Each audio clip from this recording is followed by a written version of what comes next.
Okay, so I've uploaded the file, the background file, and as you can see, it looks pretty good.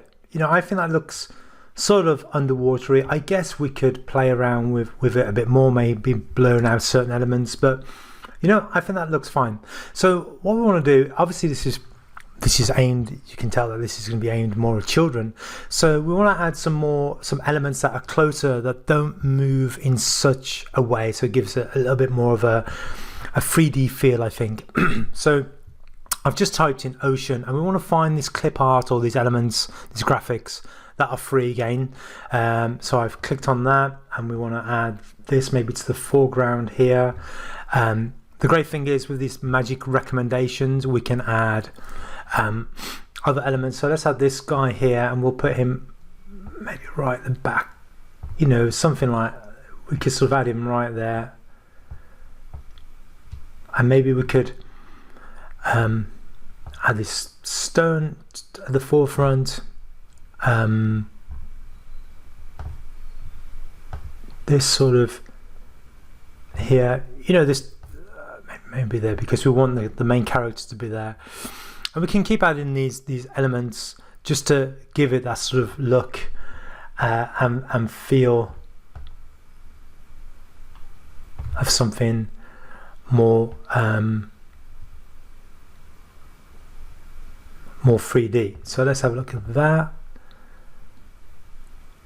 Something like that is okay, I think. Okay, so what I've done, I've basically made a little bit of movement in this whole image. So you can see here, we've got a school of fish there, this guy, the crab down there, a little bit of animation. So I've added some elements as well. So it's just got a nice 3D children's look and feel, very vivid colors. I think that's quite nice. So, you know, if you're using Canva, then there's lots of different free elements that you can do. If I just quickly show you maybe how I did this crab down here. Let's say we get this crab here, and we're going to put another one there like that, okay? So he's going to run across here. And then I just click animate. You click on this create an animation here.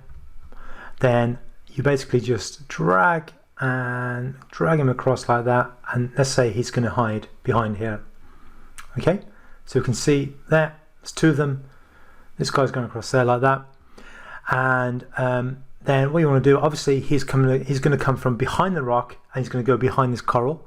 So we just go to layers here, okay, then we drag this guy all the way down like that. He can go next to this guy, and then we should be able to see them cross over like that. I think that's quite fun. Okay, so he's still there. Why is he still there? Because this is, that coral there is basically there, so that doesn't quite work, but you get the point how to make things move across the screen. And obviously the fish is the same. The school of fish at the back here,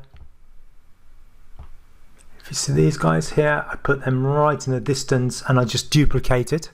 So you can just right click any one of these fish like that. That's not letting me do it, but let's say that like that, and we just right click here, and we can just I can't say it, duplicate it, or Control D. Okay, and it basically adds the same path, so you can get like this school of fish there. So you can do loads of things. I even had like a little bit of water here. You can just about see it, and that was just my way of just trying to get more of a underwater effect. Okay, so I'm going to take the guy I've just done the crab out, because this doesn't quite work, and then we'll move on to the next video.